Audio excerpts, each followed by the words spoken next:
إن الله اشترى من المؤمنين أنفسهم وأموالهم بأن لهم الجنة يقاتلون في سبيل الله فيقتلون ويقتلون وعدا عليه حقا في التوراة والإنجيل والقرآن ومن أوفى بعهده من الله فاستبشروا ببيعكم الذي بايعتم به وذلك هو الفوز العظيم. التائبون العابدون الحامدون السائحون الراكعون الساجدون الآمرون بالمعروف والناهون عن المنكر والحافظون لحدود الله وبشر المؤمنين. ما كان للنبي والذين آمنوا أن يستغفروا للمشركين ولو كانوا أولي قربى من بعد ما تبين لهم أنهم أصحاب الجحيم. وما كان استغفار إبراهيم لأبيه إلا عن موعدة وعدها إياه فلما تبين له أنه عدو لله تبرأ منه إن إبراهيم لأواه حليم. وما كان الله ليضل قوما بعد إذ هداهم حتى يبين لهم ما يتقون إن الله بكل شيء عليم. السلام عليكم، ايه الاخبار يا شباب؟ يا رب تكونوا بخير.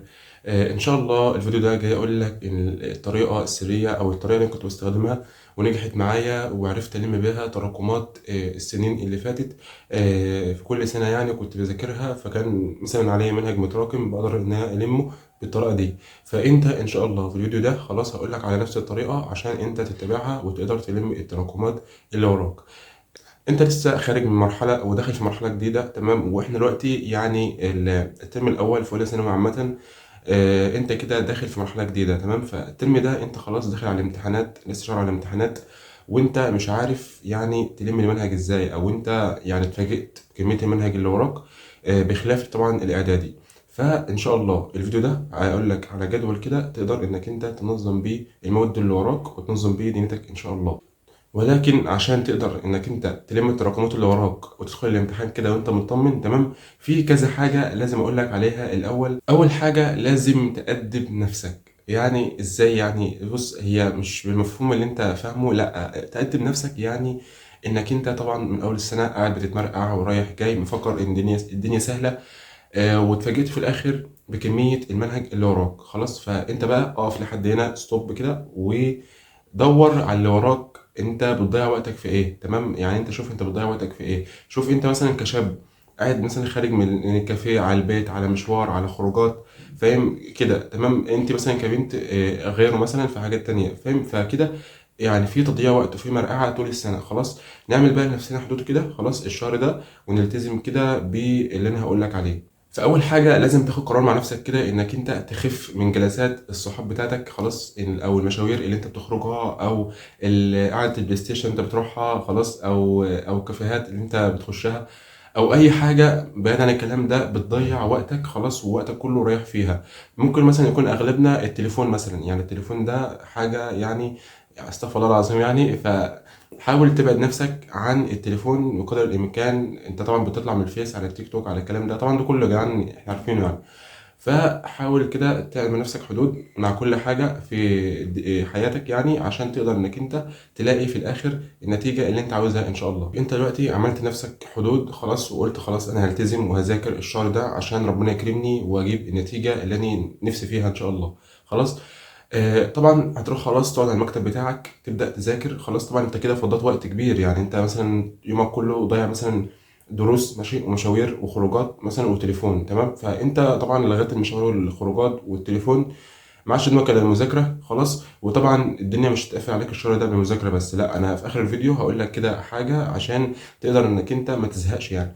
بس دلوقتي انت فضيت وقت خلاص، هتروح تقعد على المكتب بتاعك خلاص تشوف المذاكره اللي وراك. فطبعا هتبدا انك انت تقول بسم الله الرحمن الرحيم خلاص، هتبص تلاقي تتفاجئ برضو بكميه المذاكره اللي وراك، سواء احياء سواء كيمياء سواء فيزياء سواء غيره، وترم كامل متراكم عليا وانا مش عارف اعمل ايه. خلاص. فطبعا الشيطان هيغويك ويقول لك ارجع تاني يا عم، انت رايح دماغك، سيبك الترم هيعدي بالغش بغيره. طبعا الكلام ده مستحيل خالص.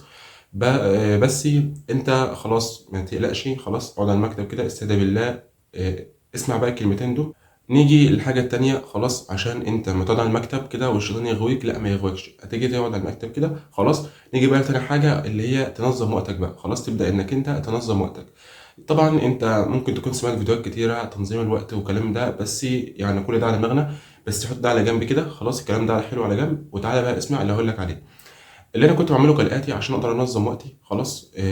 طبعا بقوم رايح جايب ورقه وقلم كده محترمين خلاص، واقوم كاتب راصص فيهم كده المواد اللي ورايا خلاص، يعني المواد كلها سواء علمي نظري غيره، بكتب كله كده في ورقه واحده كده خلاص.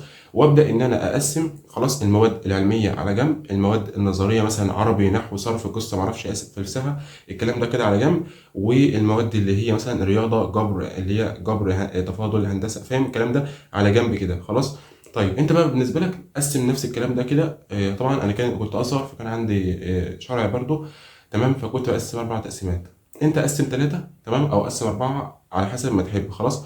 طيب انا ليه بقول لك كده؟ ليه بقول لك انك انت تقسم كده؟ انت لما تقسم كده المواد خلاص العلمي والنظري والرياضه خلاص، هتلاقي الدنيا بدات كده اللي هي تضحك لك كده، تلاقي الدنيا بدات تتسهل قدامك خلاص. طيب بعد كده ايه اللي هيحصل؟ تروح بقى تجيب ورقه تانية خلاص وتكتب فيها ايام الاسبوع كده، من اول السبت لحد الجمعه خلاص، يعني تكتب كده سبت حد اتنين تلات اربع خميس جمعه تحت بعض كده خلاص. تكرر الاسبوع ده على مدى الشهر، يعني انت مثلا هتحط لنفسك مثلا هدف اخر شهر 12 خلاص هكون مخلص المنهج اللي ورايا خلاص. طيب اخر شهر 12 مثلا ده، وليكن مثلا هنقول انك انت هتكتب مش 30 بقى، لا خليها مثلا 25 12. طيب انت بقى تكتب ايه؟ السبت مثلا النهارده 1 12، فتكتب سبت حد 2 3 4 5 خلاص، وقصاده تكتب التاريخ 1 12 2 12، كل الايام بالتاريخ بتاعها خلاص. فاصبح دلوقتي انت كتبت ايامك من 1 لحد 25 خلاص كده. طيب دلوقتي انت تحدد نومك انت شخصيا، والطبيعي مثلا اللي هو من 7 ل 8 ساعات خلاص، ده كده تقوم انت مستريح ودماغك مستريحه كده خلاص نوم يعني. طبعا لو انت زيادة عن كده فيعني حاول تقلل ما تزودش عن كده، وسواء انت بتنام بالليل او بتنام الصبح ده مش هيفرق خالص خلاص. المهم انك انت تكون في وقت كده بتذاكر فيه خلاص، ونومك ما يكونش متلخبط، يعني انت بتذاكر بالليل فتكون بتذاكر بالليل يعتبر اغلب الايام مثلا، وما تكونش مثلا ايه بتلخبط يوم بالليل يوم الصبح، عشان ده كله اصلا بيكون تعب جسديا عامة يعني. فخلاص ان ظبطنا نومنا خلاص تمام، ظبطنا نومنا ده الاساسي. بعد كده هتشوف يومك الدروس اللي وراك، تصفي الدروس اللي وراك في يومك بتاخد كام ساعه منك، تمام. هتصفي اليوم اللي وراك الدروس اللي وراك بتاخد كام ساعه منك. طيب وليكن مثلا انت دلوقتي النوم بتاعك 8 ساعات، صفينا الدروس اللي ورانا مثلا 10 ساعات خلاص. فانت كده خرجت 6 ساعات في يومك كنت انت بتضيعهم في كلام فاضي في يومك، تليفون مشاوير بتاع، تمام. طيب هنيجي بقى دلوقتي الست ساعات دول، تبدأ انك انت تمسك المنهج بتاعك خلاص، تكتب.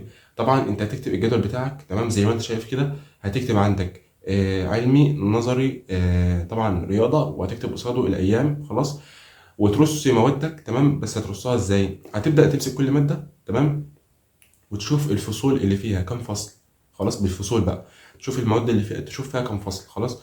كده احنا ظبطنا الجدول خلاص. شوف بقى دماغك هتتقسم لحتتين تمام، دماغك هتكون ناحية مع الدروس ومع الواجب ومع المراجعة اللي في الدرس خلاص، وده طبيعي جدا خلاص، دي على جنب كده. ودماغك الناحية التانية هتكون مع مذاكرتك في البيت واهتمامك بنفسك في المذاكرة. خلاص، طبعا انت لازم يكون ليك دور برضه في المذاكرة، تمام؟ يعني هو المدرس بيعمل اللي عليه مثلا في الدرس كشرح وكمراجعة وكحل، انت برضه في البيت لازم تعمل برضه وتكمل الكلام ده خلاص مع نفسك بالمذاكرة. خلاص، انت دلوقتي حضرت الدرس بتاع النهارده خلاص. انت بقى كشخص خلاص هتظبط نومك، هتظبط يومك، هتخرج من البيت رايح الدرس، هتيجي من الدرس بقى تيجي تشوف اللي وراك. خلاص، انا خدت النهارده مثلا احياء، وخدت مثلا لا، خدت احياء وخدت عربي، تمام، وخدت مثلا جبر. خلاص، خدت 3 مواد. هاجي اعمل ايه؟ هاجي اقعد اذاكر المواد اللي انا خدتها النهارده، تمام. ده ضروري جدا، ضروري جدا قبل ما تنام في اي سنه خلاص، انك انت تكون تذاكر اللي وراك الاول، تخلص اللي وراك. لو حتى هتسهر لحد الساعه 12، بس المهم تذاكر تخلص اللي وراك، تمام، كده هتخلص منه. طيب، انا دلوقتي هتشتت، يعني انا مثلا دلوقتي عاوز اذاكر عربي او عاوز اذاكر مثلا ماده تانية بخلاف المواد اللي انا خدتها النهارده. مش مشكله، ذاكرها طالما هي موجوده في الجدول. بس لو انت هتتلخبط خلاص، هتعمل ايه؟ هتعمل انك انت هتذاكر مثلا خدت النهارده جبر، وخدت النهارده عربي، وخدت النهارده انجليزي او احياء، تمام، خليها ايه؟ خليها احياء.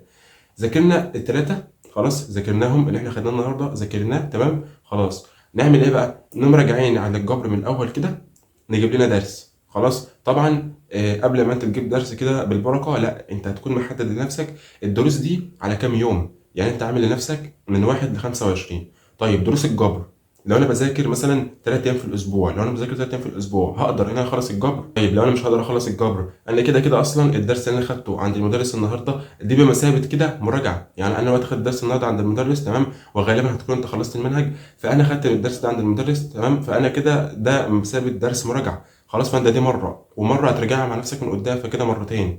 خلاص كده. طيب، والعربي نفس الطريقه، هترجع تجيب درس من الاول مع الدرس الجديد، وهترجع في الاحياء تجيب فصل مثلا كامل لو معاك وقت مع الجديد. خلاص، وبكده هتقدر انك انت من هنا لهنا هتقدر انك انت تلم الدنيا معاك. طيب، انت دلوقتي هتبدا انك انت تتشتت خلاص من المواد بتاعها، هتتشتت. طيب، انت خلاص ذاكر الدرس، تمام، عشان تثبت المعلومه حل اكتر خلاص عليها، تمام. والحل مهم جدا جدا، تمام. انت بتذاكر بنسبه 60%، تمام، عشان تثبت المعلومه وعشان تضمن ان هي انك انت ما تنساهاش. خلاص، بتحل عليها شويه.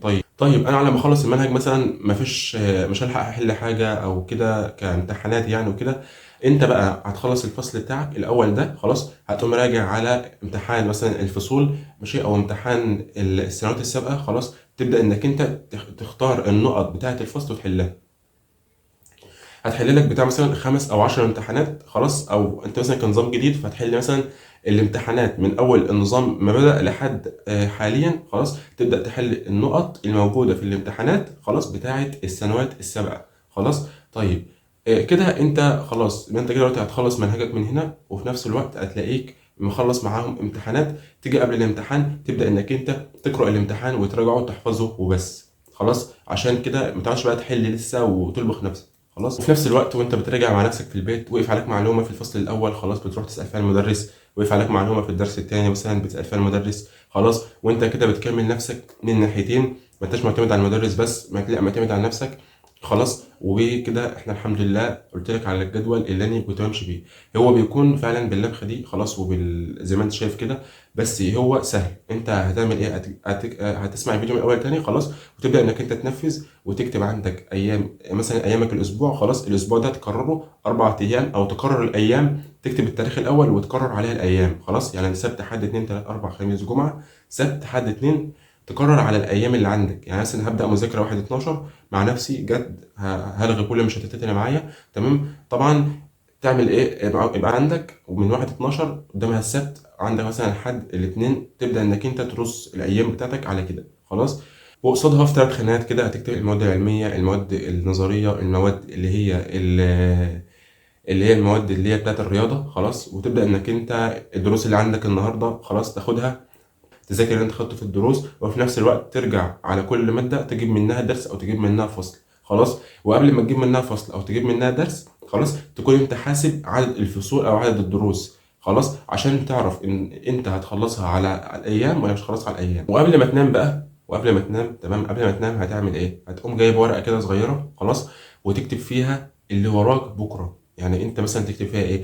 انا ورايا بكره خلاص درس مثلا احياء، ماشي، ورايا بكره درس مثلا رياضه مثلا هناخد فيه جار، ورايا مثلا درس نحو، خلاص. طيب كتبتهم تمام، تكتب بقى كده، تشد خط كده مذاكره مع نفسي، تكتب واحد هذاكر الفصل الاول كذا، تاني حاجه هذاكر الفصل التاني كذا، وتالت حاجه هذاكر الدرس ما اعرفش الفلاني كذا. خلاص كده انت ظبطت يومك بكره هيمشي ازاي قبل ما تنام، لسه في اليوم اللي انت فيه حاليا. بكره ان شاء الله لو ربنا يقدر لك عمر النصيب هتبدا انك انت تقوم تنفذ اللي انت كاتبه ده. كده انت قايم دماغك مظبوطه، دماغك مظبوطه خالص على الاخر، مش وراك اي تشتيت، مش بتفكر في كميه المده اللي وراك، لا انا مظبط نفسي هذاكر النهارده كذا، خلاص ما تقلقش بقى، سيبك من اللي وراك خالص، خلاص. وركز بس في الورقه دي، انك انت تخلص اللي فيها بقدر الامكان النهارده، تمام. بالنسبه بقى لو انت طبعا هيبقى حياتك كلها مذاكره الشهر الجاي، فلا بص انت مثلا خلي لك في يوم في الاسبوع او نص يوم، طبعا ده يعني نص يوم، تمام، خليها نص يوم. نص يوم ده تقدر تعمل فيه اللي انت عاوزه، تليفون خروجه بتاع، تمام، تعمل فيه اللي انت عاوزه في النص يوم ده، تمام. حدده انت بمزاجك في يوم الفاضي عندك، مش شرط يكون الجمعة، ومش شرط يكون مثلا يوم في أول الأسبوع، لا عادي مثلا في نص الأسبوع، عادي في آخر الأسبوع، خلاص. المهم إنك أنت تظبط لنفسك نص يوم أو يوم، خلاص. لو أنت نص يوم مش عامل معاك حاجة، هو طبعا هتقول يوم كويس قوي، ف وظبط دنيتك كده، خلاص. واليوم لو انت عندك يوم فاضي في ايامك، شوف انت متاخر في اي ماده او في اي منهج، خلاص شوف انت متاخر فيه، خلاص ابدا انك انت ابدا ذاكر فيه، خلاص. وفي الاخر دي مصلحتك، خلاص، محدش هيجي يذاكر لك ومحدش هيمتحن مكانك، انت اللي هتعمل ده كله لوحدك. فاحنا بس مالنا بننصح وبننقل لك تجربه احنا عملناها، وفي الاخر ربنا اللي بيوفق. وبس كده، اشوفكم الفيديو الجاي ان شاء الله مع حاجه جديده او حل لمشكله جديده، وإن شاء الله ربنا يخلي الفيديو ده كده أو يجعله يعني سبب في إن ناس كتيرة تبدأ تلم اللي وراها، إن شاء الله ما تتشتتش. خلاص الجدول هيكون كبير فعلا، خلاص هيكون ورقة كبيرة حلوة كده أو أكتر كمان من ورقة، خلاص. أنت خلصهم الزام على الحيطة قدامك، تمام، وما تقلقش من أي حاجة. أنت بص أنت مظبط نفسك أيامك، خلاص، لحد آخر يوم، خلاص. أنت عاوز إيه؟ أنت ذاكرت اللي وراك النهاردة، خلاص بكره برضه هتذاكر اللي وراك، بعده هتذاكر اللي وراك لحد اخر يوم. كده هتلاقي نفسك انت على المدى البعيد لميت اللي وراك. وبس كده، اشوفكم في الفيديو الجاي، وما تنساش اللايك الجميل بتاعك، خلاص، والاشتراك والتعليق الجميل اللي بيشجعني. طبعا لو عندك اي مشكله او عندك اي حاجه تقدر تكتبها في التعليقات، خلاص، وانا هشوفها وان شاء الله اعمل لك عليها فيديو، خلاص. وبس كده، مع السلامه.